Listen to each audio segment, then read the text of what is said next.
जो धरती पे सबसे इंटेलिजेंट कौम हो, जो कहा भी समझ ले और जो अनकहा भी समझ ले, उनका मार्गदर्शन करने की हिमाकत मैं कैसे कर सकती हूँ।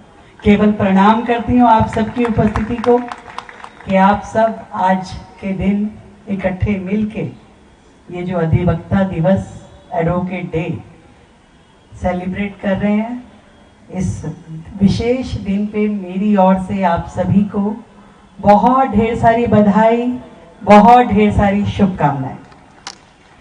अपने लिए ताली बजा सकते हैं भाई, और वो भी जोरदार। जो भी काम करो मन से करो, जोर से करो। और इतनी सारी डिमांड के बाद तालियां बड़ी कम है। इतनी तालियों में तो पर्चा भी नहीं खुलेगा। जो सोच के आई थी वो भी नहीं बोल पाऊंगी। तो एक बार जोरदार तालियां आप सभी के लिए। डॉक्टर राजेंद्र प्रसाद जी की जयंती और अधिवक्ता दिवस दोनों एक दिन मनाया जाना अपने आप में बहुत ही विशेष है, और वो संघर्ष भी विशेष है जो आप सब लोग लगातार अपने कैरियर की शुरुआत से लेकर के हर दिन हर पल करते हैं। अभी आदरणीय वेद प्रकाश जी ने उस संघर्ष की कहानी कही, और उस संघर्ष की कहानी में मैं इतना कह सकती हूँ आप सभी के लिए चंद लाइनों में कि अच्छे से खूब और खूब से बेहतर तलाश कर, मिल जाए दरिया तो समुंदर तलाश कर, शीशे से तो सदा पत्थर टूटते हैं, पर शीशे से टूट जाए वो पत्थर तलाश कर।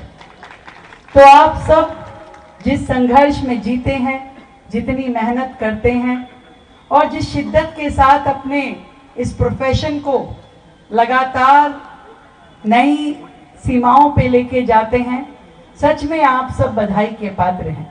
और बधाई की पात्र है आपकी दिल्ली बार एसोसिएशन, जो आपका प्रतिनिधित्व भी करती है, आपके इन संघर्षों को समाधान देने की भी कोशिश करती है। तो मैं डीके शर्मा जी को चाहूंगी कि बधाई स्वरूप एक बार आपकी ओर से तालियां दी जाए, क्योंकि आपने पूरी वकालत की है हमारे सभी वकील भाई बहनों की। और सूर्य प्रकाश खत्री जी जो हमारे एमएलए भी हैं, अभय वर्मा जी भी। जब ये दोनों लोग आज दिन में आके शर्मा जी बैठे तो मैं समझ गई कि वकीलों ने अपने वकील भेजे हैं। तो ये मेरे साथ काफी देर बैठे रहे। मैंने कहा भाई हो गया? कह रहे नहीं, फिर भी आप बता दो। मैं कहा क्या बताना है? कह रहे नहीं, कोई घोषणा, कोई काम। मैं कहा नहीं, उन्होंने कुछ घोषणा की बात नहीं करी है। शर्मा जी ने कहा था कि भी देखो अधिवक्ता दिवस है और आपसे बेहतर गेस्ट कौन मिलेगा, इसलिए बुला रहे हैं। तो घोषणा की तो बात ही नहीं हुई। तो आज तो जाना है और मिलना है, तो भी आपके दोनों वकील लगे रहे कि आज कुछ होना चाहिए। मैं कहा चलिए वहां पहुंचेंगे तो देखेंगे कि क्या बोला जा रहा है। आज इस मंच पे हमारे कुमार मुकेश जी हैं, केसी मित्तल जी हैं, रमेश गुप्ता जी हैं, राजीव घोषला जी हैं, और सामने भी गोस्वामी जी, मिश्रा जी और आदरणीय सभी आप सब लोगों को मैं फिर से प्रणाम करती हूँ। 10 महीने की हमारी सरकार, बहुत कम समय होता है किसी भी चीज को उपलब्धि कहने का कि हमने बहुत कुछ कर दिया। मैं ऐसा कह नहीं सकती, पर हाँ जितनी दिल्ली की लीगेसी प्रॉब्लम्स थी, उन समस्याओं के समाधान के लिए रोजाना हमारी सरकार रोजाना एक कदम आगे की ओर बढ़ती है। वो निर्णय जो वर्षों से अटके हुए, लटके हुए और भटके हुए थे, उनको सही दिशा में लेकर के उन पे काम करने की एक शुरुआत हुई है। एक वर्क कल्चर डेवलप हुआ है जहां दिल्ली का मुख्यमंत्री केवल दिल्ली का है, दिल्ली की समस्याओं के समाधान के लिए है। मेरे वक्त का हर क्षण दिल्ली की जनता के लिए है, और लगातार किसी भी तरीके की जो भी प्रॉब्लम है, यहाँ लीगेसी प्रॉब्लम में यमुना की सफाई, यहाँ लीगेसी प्रॉब्लम में कूड़े के पहाड़, पर्यावरण जो आज का विशेष विषय है, ये सब दिल्ली की लीगेसी प्रॉब्लम है। टूटी सड़कें हैं, नाले नालियां हैं, पुरानी ड्रेनेज सिस्टम है, जल भराव से लेके हर चीज दिल्ली के साथ वर्षों से चिपका हुआ है। और इसके साक्षी आपसे ज्यादा और कौन है जो पढ़ने का, सुनने का शौक रखते हैं, जो विषयों की समझ रखते हैं कि हर प्रॉब्लम के पीछे कारण क्या है, जब आज अखबार में मैं पढ़ती हूँ कि कितना सीवियरली पॉल्यूशन को देखा जा रहा है, तो मैं ये सोचती हूँ कि सच में समस्या तो बहुत गहरी है, पर ये समस्या आज से 10 महीने पहले भी थी और उससे पहले की सरकारों में 11 साल वाली सरकार के समय में भी थी, 15 साल की सरकार वाले समय में भी थी।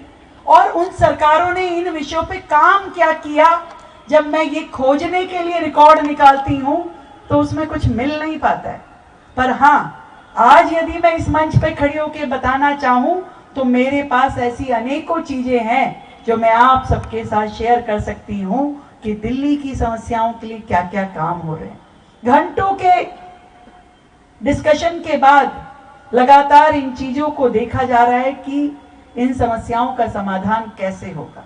पहली बार किसी सरकार ने ये चीजों को बहुत सिंसियरली देखा। मैंने पिछली सरकार का पूछा कि भाई पॉल्यूशन खत्म करने के लिए क्या किया था, वो कह रही जी बहुत बड़ा काम किया था। मैंने कहा क्या? कह रहे ऑड इवन किया था। तो ऑड इवन किया था, वो खत्म हो गया, पर पॉल्यूशन कम नहीं हुआ। कोई एक ऐसी चीज, कोई एक ऐसा काम जिसे हम कहें कि दिल्ली के लिए समाधान हो, शायद नहीं हो पाया। और इसीलिए आप सबकी चिंता, कोर्ट की चिंता, लोगों की चिंता जायज है।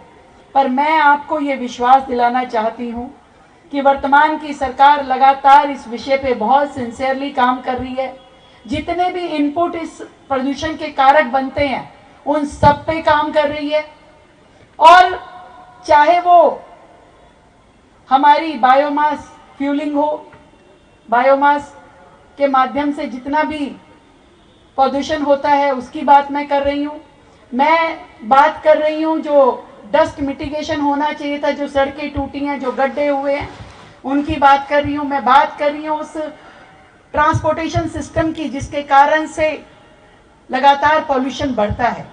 तो ट्रैफिक के कारण से, ट्रांसपोर्ट सिस्टम के कारण से जो पॉल्यूशन है उसको कम करने के लिए दिल्ली सरकार ने इलेक्ट्रिक व्हीकल शुरू किए। आज आप सड़कों पे बसेस देखते हैं जो पूरी तरीके से ईवी पे हैं, प्रदूषण मुक्त हैं और बहुत ही सुविधाजनक है। जिसकी बात अभी शर्मा जी ने कहा कि भी हमारे रूट पे बसेस होनी चाहिए, तो लीजिए आपकी पहली डिमांड कि आपके रूट पे जितनी बसेस चाहिए वो आपको मिलेगी, जिस रूट पे आप कहेंगे वो मिलेगी। और साथ ही आपने जो ये कहा कि मेट्रो पे जो सीढ़ियों से दिक्कत होती है जिन लोगों को, उस पे एक्सकलेटर जो चाहिए, उसकी भी मैं हामी भरती हूँ कि वो आपको बना के दिया जाए। और मैं इतनी बात कहती हूँ, जो कहती हूँ वो करती हूँ और जो नहीं कहती वो रह भी जाता है। तो इसलिए जो कह रही हूँ वो जरूर होगा, इस बात का आपको विश्वास दिलाती हूँ। आपने कहा वाईफाई, निश्चित रूप में अच्छा वाईफाई होना चाहिए। और हमने जिस तरीके से सरकार ने लगातार हमारे कोर्ट सिस्टम को हाइब्रिड पे लेके जाने का काम किया है, जिससे बहुत ही सुविधाजनक सबके लिए हो गया। हुआ कि नहीं हुआ? आज आप कहीं पे भी बैठे हुए इन हाइब्रिड कोर्ट के माध्यम से अपनी प्रेजेंस लगाते हैं, अपने केसेस में प्रेजेंट हो जाते हैं, वहां पे काम कर सकते हैं, जो कि पहले नहीं था। और आज सरकार का ये टारगेट है कि इस पूरे न्याय प्रक्रिया को, इसमें पूरे जो सिस्टम है, इंफ्रास्ट्रक्चर है, उसको इतना अपडेट कर दिया जाए जो कि हर एक को सुविधा दे, चाहे वो हमारे जजेस हैं, हमारे एडवोकेट हैं या हमारे लिटिगेंट्स हैं, जितने भी लोग, इस लाखों लोग जिनकी बात हो रही है कि इस प्रेमिसेस में रोज आते हैं। और इस साल इसलिए हमने 860 करोड़ का बजट अपनी इंफ्रास्ट्रक्चर देने के लिए इस लीगल सिस्टम को इस साल के बजट में रखा है।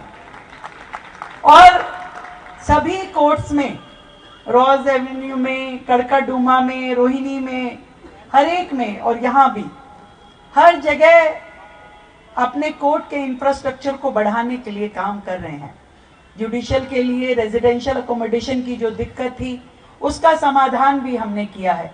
जुडिशरी के लिए जो लॉ रिसर्चर थे उनका समाधान भी, जो वर्षों से पेंडिंग में था, उसका भी समाधान हमने किया है।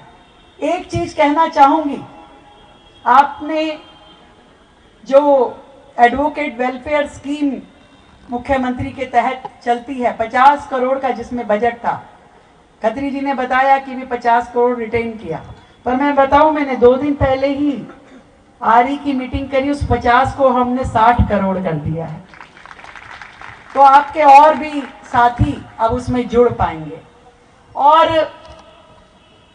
इस वेलफेयर स्कीम के माध्यम से मैक्सिमम बेनिफिट हमारी इस कम्युनिटी को मिले और ये सिंसियरली ये पूरा का पूरा जो प्रयास है इफेक्टिवली काम करना चाहिए, इसकी सरकार की पूरी मंशा है। मैं आपको एक चीज और देना चाहती हूँ जो आपने मांगी भी नहीं। आपका आरोग्य मंदिर में अपडेशन होना है, जो कमी है उसको और ठीक करना है, वो कर दी जाएगी। आपने केवल ध्यान दिला दिया, इतना ही हमारे लिए काफी है कि उसमें जो और चीजें जोड़नी है उसको जोड़ दें, ताकि कोई भी व्यक्ति उस आरोग्य मंदिर में जाए तो उसको वहां पे बेनिफिट मिलना ही चाहिए। पर जो मेरे मन में एक चीज है कि ये जो 30,000 कोर्ट है, जिसे अभी अभय जी आते हुए कह रहे थे भाई 30,000 कोर्ट यानी मदर ऑफ एडवोकेट्स। मैं कहा कैसे? कह रहे जी कोई भी वकील आता है उसने 30,000 में जरूर एक बार वो प्रैक्टिस करता है, तभी आगे बढ़ पाता है। तो ये जो आपकी 30,000 की बिल्डिंग है, मैंने आज ही जब इसके रिकॉर्ड निकाले तो कभी कोई लेआउट प्लान इसके लिए बना होगा कि इसकी बिल्डिंग नहीं बननी चाहिए। मैं आज से इस टारगेट को लेना चाहती हूं कि ये 30,000 की बिल्डिंग को नया बनाया जाए, ताकि जिसमें बेहतर से बेहतर मॉडर्न सुविधाएं आपको मिले, आप सबके चैम्बर्स लेटेस्ट हों, आपके कोर्ट रूम बढ़िया हों और हर चीज यहाँ का इंच बाय इंच जगह जो है वो पूरी तरीके से यूटिलाइज हो, जिसमें पार्किंग फैसिलिटी से लेके हर सुविधा हो आप सबके लिए। जरूर मैं इसके लिए काम करूंगी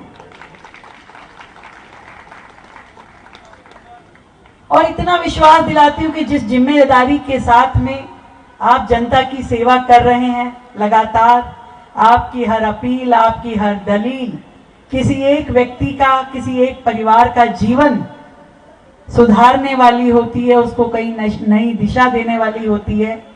मैं भी चाहूंगी कि मेरे सरकार के प्रयासों से आपके जीवन में भी एक नई दिशा मिले, आपका जीवन भी सुखकारी हो, आप भी टेंशन मुक्त होकर के अपना काम कर सके, बेहतर सुविधाओं के साथ कर सके।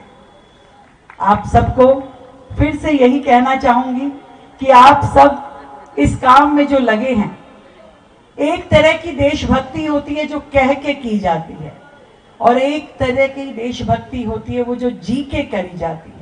तो जीने के साथ साथ आप अपने कर्मों से जो देशभक्ति कर रहे हैं वही सबसे महत्वपूर्ण है।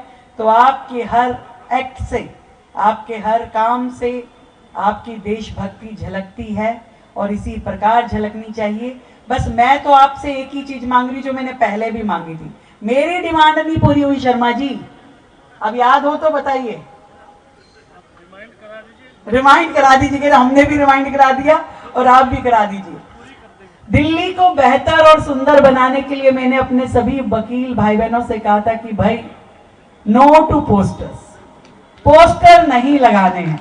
एक चीज मांग रही है आपकी मुख्यमंत्री बहन, इतना तो कर सकते हैं मिल करके। जब देखो एक राजनेता मना कर सकता है, मैंने अपने पोस्टर्स के लिए पूरी तरीके से अपने हर एक कार्यकर्ता को कहा है कि कोई पोस्टर दिल्ली में नहीं लगाने। इस दिल्ली शहर को सुंदर बनाने के लिए हम सबको हाथ मिलाना होगा। और ये जो दिल्ली की तस्वीर बिगड़ती है, यहाँ वहाँ गंदगी, यहाँ वहाँ ट्रैफिक जैम, डिसऑर्डर पार्किंग, कहीं पे कुछ, ये जो हमारे कारण से होता है, अगर हम अपनी देशभक्ति को अपने एक्ट से अगर दिखाते हैं तो मैं केवल आप सभी से ये निवेदन करती हूँ कि इस मुहिम में हम सबको साथ जुड़ना होगा कि आज हमारे हर काम से हमारे देश के प्रति हमारी श्रद्धा झलकनी चाहिए।